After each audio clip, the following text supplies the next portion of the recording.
Daily Tech News Show is made possible by its listeners. Thanks to all of you, including Jeffrey Zilks, Tony Glass, and Philip Less. Coming up on DTNS, why would Instagram want to show NFTs? We'll tell you. A car that can stop without brakes, and what Apple could do to unleash augmented reality innovation. But they won't.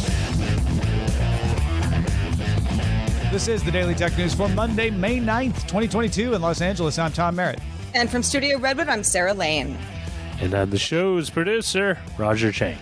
We are going to work without brakes on this episode.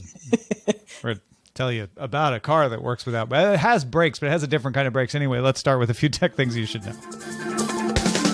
Costa Rican President Rodrigo Chavez declared a state of emergency after cyber attacks from the Conti ransomware group hit multiple government agencies. Conti actors initially claimed to have attacked Costa Rican agencies last month, impacting digital services from the Treasury, the Ministry of Science, Innovation, Technology, and Telecommunications, and the Costa Rican Social Security Fund, among others.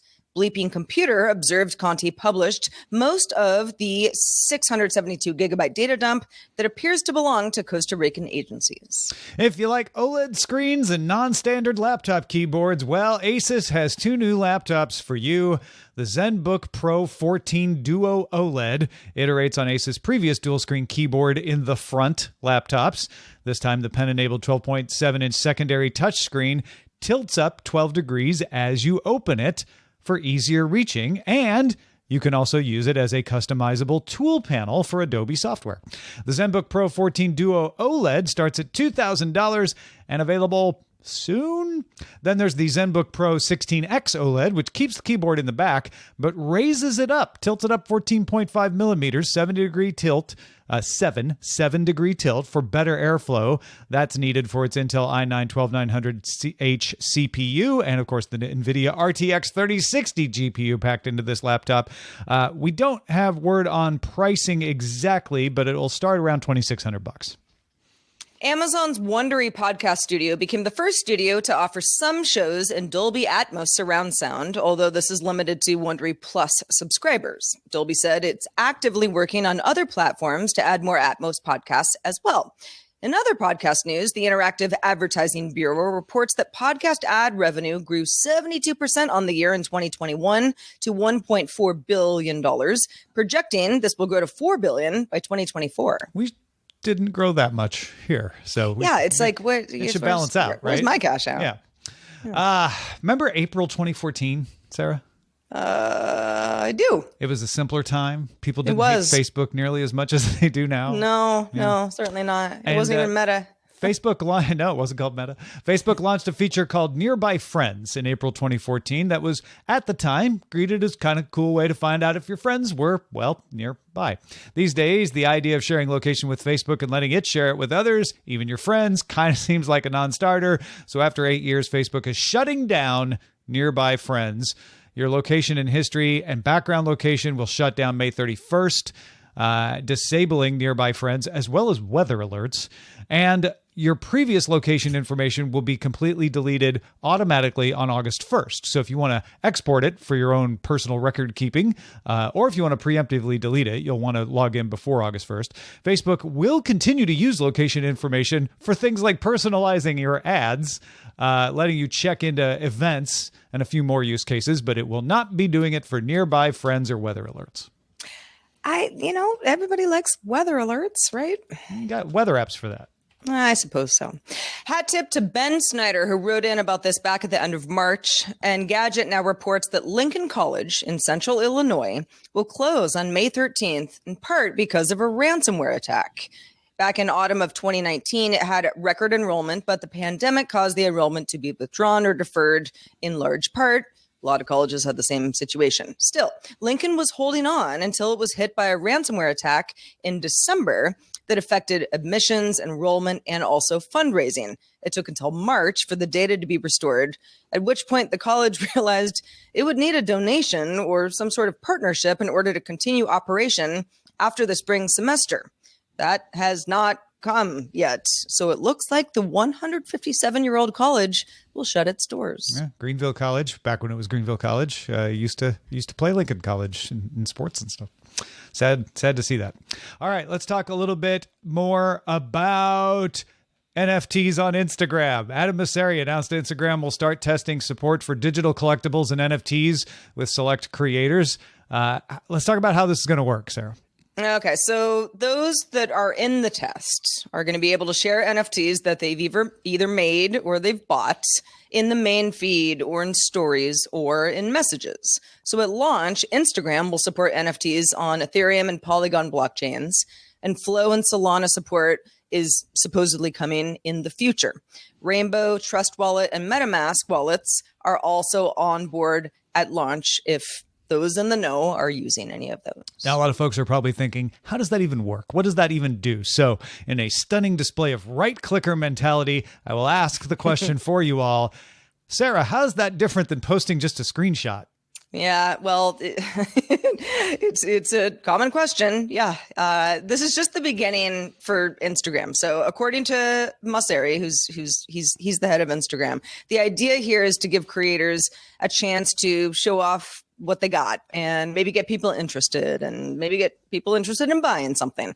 But to buy an NFT from them, you'll still have to go off platform. So it's really a showcase rather than a marketplace. So when you see an NFT from a creator on Instagram, it'll have a little mark, some sort of a check mark that says digital collectible. And then in the description, it'll say something like this collectible is an NFT on the Ethereum blockchain, learn more, and then you can bounce out and go from there. Okay, so it's connecting it, really. I could put a screenshot up, but then I might have faked the screenshot. This way you have a little bit of a chain of trust, like this is the actual NFT. Okay, I got it. So this is just the first step to get Instagram into the NFT space. Mosseri said it as start small and learn from the community. That's were his words. He indicated more features that might actually help creators make money would be on the way, though Instagram is not taking any money right now. So that's Instagram. There was also some talk about other Meta platforms. Yes, Mark Zuckerberg, perhaps you've heard of him, Meta CEO, said that NFT functionality would come soon to Facebook, possibly other apps in the Facebook ecosystem. Zuckerberg said that Meta was working on augmented reality NFTs to use for stories content that would be powered by Meta's Spark AR platform.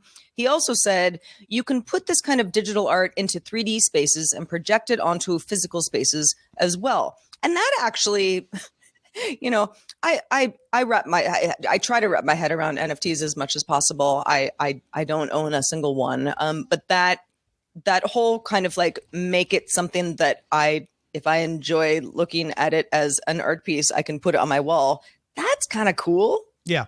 And that's the thing with NFTs. My position on them is there's not much there now. I own one NFT. It's Len Peralta's. I did it to kind of help us both test how that worked when he first started putting them up that way.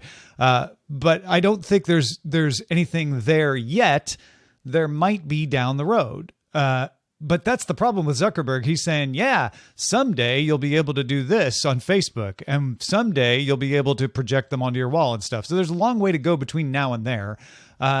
I think what Instagram's doing, what it struck me was like all the stories seem to be indicating that the NFT market is kind of deflating, which is a natural correction. It was way overheated. Now it's deflating. Seems like an odd time for Instagram to launch a new feature around NFTs. But at the same time, it's very much a toe in the water of like, this is just a way to authentically display art-related NFTs. And so we'll test the waters with a very, like a dozen or so creators, see how it goes. That way it is easy for them to back out of this, I guess. Yeah, the NFT space, it's interesting because I feel like at first it was like, well, this is the brave new world. Everybody has to get their NFT. And, a lot of us were kind of like, do we? All right. Do it. Yeah. I mean, what does it get me? I don't understand.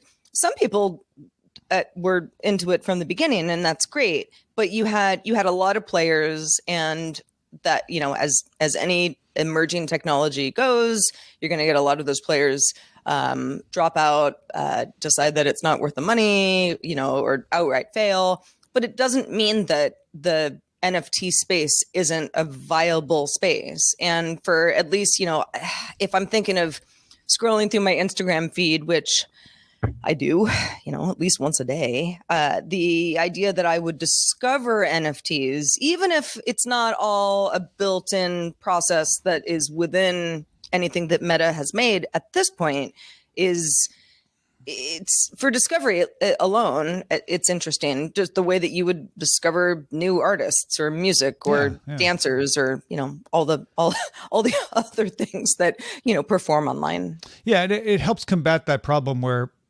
I'm going to use rough percentages. Let's say 90% of the NFT hype out there is BS. But 10% of it's actually pretty cool. And I think what Instagram is trying to do is let's find 1% that we are sure are legit and cool. And as you see, they're not working with OpenSea on this. They're being very selective with their partners. So if there's a way into NFTs, gaining more legitimacy and fighting back on that perception of fraud and abuse, this would be one of the ways into that if it works. Well, the Next Web did a really good job highlighting the release of a new vehicle by the French automaker DS Automobiles. That's the luxury arm of Citroën. It announced the DS E-Tense. That's a prototype EVs, just a prototype, but it only uses regenerative braking. Now, EVs for years have featured regenerative braking. First time I drove a Tesla, I was like, this is crazy. I don't have to use a brake. But it's mainly been used to supplement traditional discs and brake pad systems. So we're clear. Explain, Tom, if you can, why regenerative braking is different and what it actually does. Sure. Yeah, that's what I do. So in a traditional braking system, you're using discs and brake pads to create friction to slow the car, right? You're putting that thing against the drum and being like, let's slow you down. That creates energy, mostly heat, and that heat just dissipates into the air. It's wasted. Regenerative braking in an electric vehicle is using the motion of the car's rotor as the generator. When you accelerate, the car uses battery energy to turn the rotor to move the car. But when you regeneratively brake, when you let off the accelerator, that energy is then recaptured and used to charge the battery. So the rotor is slowing down the car, but building up energy as it turns. Lots of EVs do this when you let off the accelerator, so it's sometimes called one-pedal driving. Those cars, even Teslas, also have disc brakes as a backup, though, for emergency stops. Okay, so the E-Tense vehicle doesn't have another braking system, and that makes it more efficient. Yes. ... Having only regenerative braking will put more juice back into the vehicle's battery, that's for sure. And it could do a lot to improve air quality, too. This is part that I certainly didn't think enough about till I read this Next Web article. But a 2019 UK Environmental Agency's report found that 55% of all roadside traffic pollution comes from non-exhaust particles. We always think of exhaust as being the pollution, but the majority comes from other things, and brake dust is one of those things. Brake dust makes up 20% of non-exhaust, meaning as you're applying that brake drum, it's grinding off bits of the brake, and that just goes out in the air and accounts for 11% of all roadside traffic pollution. Well, okay, this sounds like a super great technological move. So when is it coming? Yeah, we've probably got a while. DS Automobiles definitely sees this as a proof of concept. This is a concept for regenerative braking as the sole method to slow down a vehicle. There's a lot of stuff needs to be done before you rely on this. They have to make sure it can, in fact, replace emergency braking, how it's going to apply torque to different wheels without brakes, anti-slip, traction control, all that kind of stuff you get in a brake pad system. They need to figure that all out. So basically what they're saying is they have a concept for this and they think they can get it taken care of. But they haven't got it taken care of yet. So we have a little more work to be done. I just wanted to add real quick Roger. that hello. Hello, Roger. Hello. I just want to add that if they pull it off, this would be great. Unfortunately, as with all things, details, the devils are on the details, and unfortunately there are not too many details in this. I have been speculating perhaps that they place the motors in different locations than in your traditional EV, which would in some ways address some of the issues that you pointed out, especially when it comes to things like traction control, where your car's computer literally just taps on the brake on one of the wheels in order to stabilize it to slow it down a little bit. So if you're on a slippery road, say it's like sleet or something, you're not sliding off of it. But it is one of those holy grails because, I mean, there's nothing that really stops a car as well as friction between a brake pad and a disc brake. Yeah, and the rotors are using friction too. It's just not. It's designed for charging the motor or delivering power from the battery. It's not designed for braking, so they're trying to make it do something else too. It's a fancy way of saying that we used to do what engine braking used to do, except now we can use that to get some positive energy backflow into the battery. But it is a really cool concept. I really hope they can detail more about the technology that underpins what they've done, because I can't figure it out for just yet. Well, I think that's because it's a concept, right? And I think it's I don't think it's unfair for you to ask that question for sure, but I think they are not at the point where they can tell you all the details. They're like, we think we have a way to do this, but we need to actually do it. We need to actually create a prototype to do that. It's the difference between a concept stage and a prototype stage, right? So, correct. Hopefully they can figure it out, like you said. If you've figured it out or you have a thought about something else on the show, send us an email. Email us feedback@dailytechnewsshow.com. In terms of rumored Apple products, of which there are many, Apple's reported AR glasses, we've been talking about the rumors for some time on the show, really only takes a backseat to the supposed Apple Car, which may include regenerative braking. But at least in terms of how long we've been hearing reports about the two, we don't really know much about what's happening over there. But unlike automotive efforts, Apple's never been shy about its enthusiasm for AR.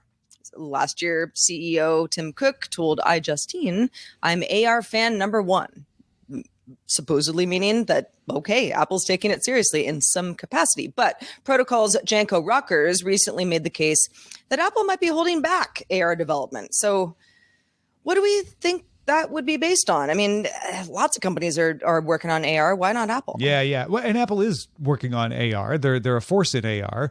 ARKit was developed as an API back in 2017 with iOS 11. So we've had a good 5 years of Apple baking in AR support on the software level.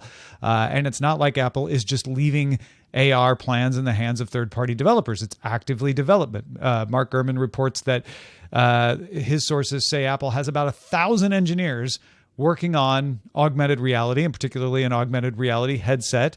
It's rumored that it might come out this year, but there's one place where Apple doesn't have any AR presence, and that's on the web. That's what Janko Reckers is talking about. Safari on iOS doesn't have any support for web-based AR. You want to do AR, you have to use ARKit, and you have to go through an app.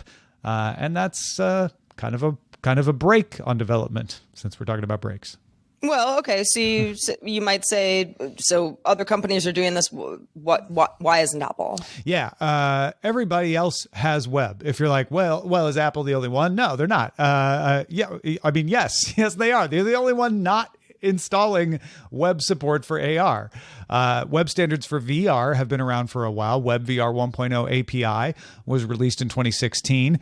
WebXR superseded that in 2018 because it could handle mixed reality, not just VR, augmented reality and virtual reality. And the wider XR industry has largely adopted it. You can find it in Chrome. You can find it in Samsung's own browser. You can find it in Opera. You can find it in Firefox. You cannot find it in Safari or WebKit for iOS. And in case you don't realize it, all browsers on iOS have to use Safari's WebKit engine. So no WebXR support in WebKit means no browser on iOS can support WebXR. Not Chrome for iOS, not Opera for iOS, none of it. Given Apple's market size, that dissuades a lot of developers from sinking time into web-based augmented reality initiatives. So one might say, all right, having digested this content, is this just Apple doing the thing that they do where they force people into their own walled garden and imposing open standards? Yeah, it does sound like that. But consider this. Apple sits on the World Wide Web Consortium's Immersive Web Group that is, among other things, developing WebXR. Apple is sitting on the group that develops WebXR. And in fact, in February, Apple made a big push to include a new HTML element for displaying 3D content in browsers to be part of WebXR. So they were sitting kind of idly by for a while, but now they're out there pushing for things to be included. Apple seems to be participating a little more recently. Georgia Tech professor and WebXR pioneer Blair McIntyre pointed out to Protocol that WebGL and WebRTC, two other open standards for graphics and audio calls, both were not supported by Apple until suddenly they were. They came when Apple had a product that needed them. So maybe that's what we're seeing with WebXR. When the Apple augmented reality headset comes, we might see Apple do an about face on WebXR. And that would make sense that they would start to push for more things and take a more active role if they are going to release an augmented reality headset later this year. For anybody who's like, okay, hold on, what is AR going to do for me on the mobile web? What do we have a good example here? Yeah, so right now, I mean, ARKit and all that stuff is like, oh, you can go into your Amazon app and you can like say, or Wayfair, I think does this too. I want to see how this piece of furniture looks in my room, right? Yes. And yes, you can do that in the app. One doesn't know how many other things people would be using that sort of functionality for on the web if it felt worthwhile to develop it for the web. If iOS WebKit supported this, a lot of developers might be trying stuff, and some of them might catch on in ways that we didn't realize until a bunch of them tried it. But it's one of those chicken and egg things right now because Apple doesn't support it. Once Apple supports it, I bet you see an unleashing of people trying out different stuff. Well, it sounds, pardon me, like typical Apple, kind of Apple saying we're not ready, so we don't care about who would like to who would like to play around with this in iOS until we've got our own flagship product to trot out. It's typical Apple insularness, Apple secrecy, Apple like we're only going to do it if it benefits us, not Apple greed. A lot of people immediately assume Apple wants to make more money off the App Store. That's why they're doing this. Not saying it doesn't play a part, but I don't think that's the main part here. Apple does support plenty of open standards that might not be in its best interest otherwise. I think you nailed it. It's just Apple saying, "Oh, we'll do it when we want to on our time." And if you're out there saying like, "Well, why don't people just develop for apps?" Because if you want someone to try a new feature, there was numbers from Pretty Big Monster that said making someone click, which would be on the web, you lose 50% of your audience. Oh, you want to try this nifty new feature? Click. 50% of your audience is like, nope, I don't want to click. If you want them to install an app, you lose 95% of your audience because people are like, yeah, definitely don't want to install an app to do that. Yeah. Interesting. Well, more than 10 years after Duke Nukem Forever's 2011 release, we all remember where we were. Footage of a 2001 build of the game has emerged online.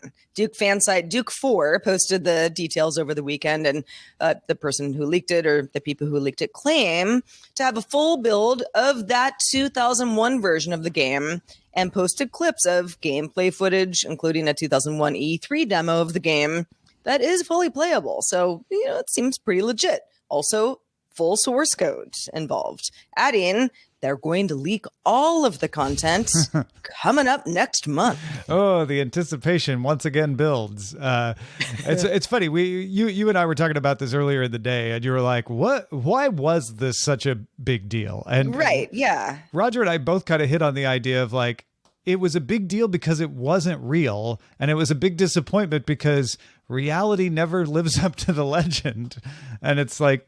So, I mean, was the 2011 game just not very good, like lackluster? I mean, it was fine, I guess, but there was so much anticipation built up over those 10 years that I don't think anything they could have done would have lived up to it.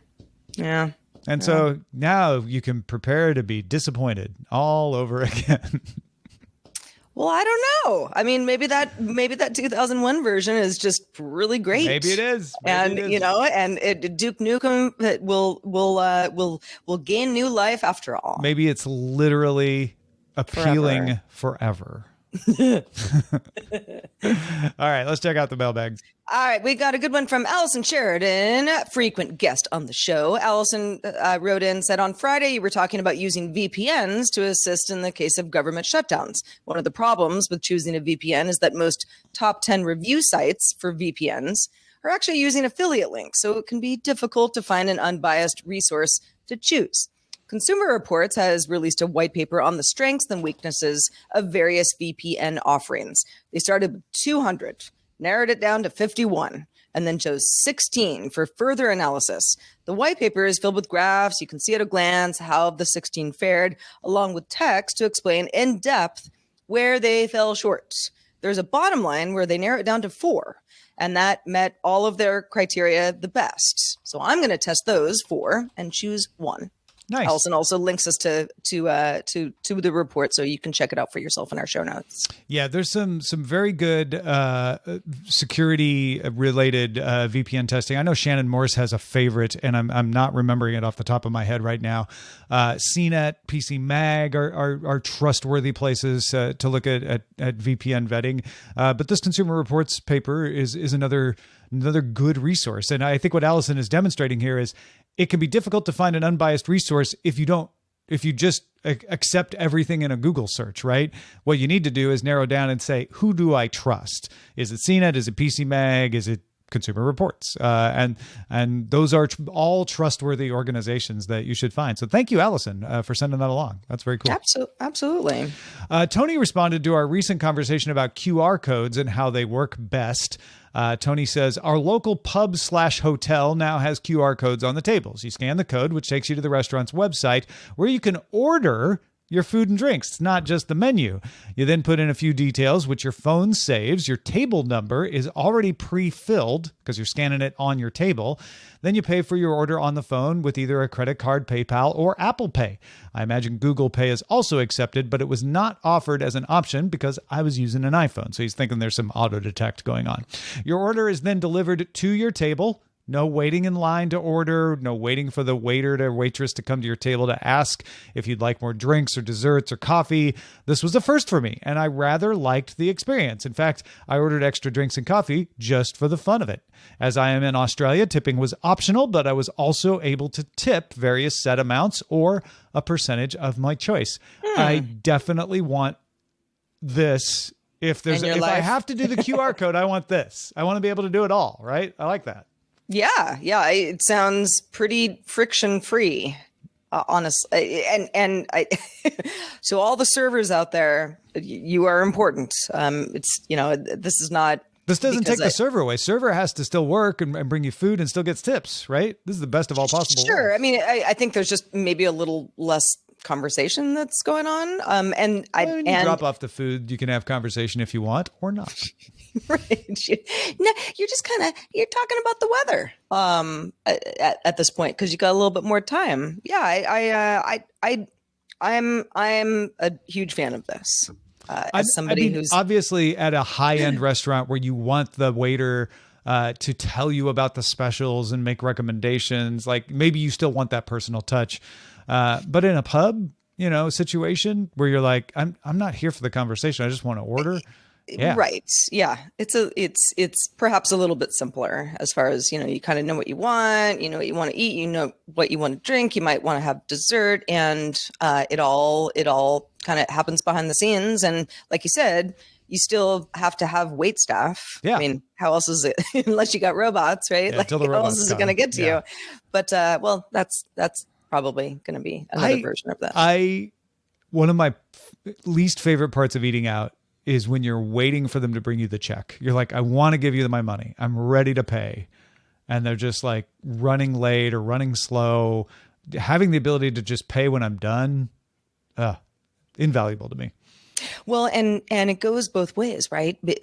We've all been at a restaurant where they're obviously busy. They've got they've got a certain amount of reservations and they're kind of kicking you out. Oh, I never mind if they give me the check early. That's fine. I never mind that. I feel like this is a way to just to kind of keep the whole thing flowing a little bit more. Yeah. Sure. Closely. Hey, we wanted to thank 2 new bosses that we got over the weekend. Those bosses are Andrew and Rob.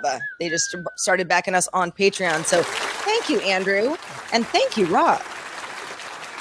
Yeah, we especially appreciate folks jumping in and backing us on Patreon these days. So we make just imagine us like dancing and balloons falling every time you become a new patron at Patreon. Every time. Yeah, it's like my birthday. Totally. As long as I get a patron. So please don't let me down. There's a longer version of this show called Good Day Internet. It starts right after DTNS. It's available at patreon.com/DTNS. For those in the know, we'll roll right into it now. But just a reminder, we're live Monday through Friday at 4 p.m. Eastern, 2000 UTC. You can find out more at dailytechnewsshow.com/live. And we're going to be doing it all week. In fact, we'll be tomorrow with Lamar Wilson. Talk to you then. This show is part of the Frog Pants Network. Get more at frogpants.com. Diamond Club hopes you have enjoyed this program.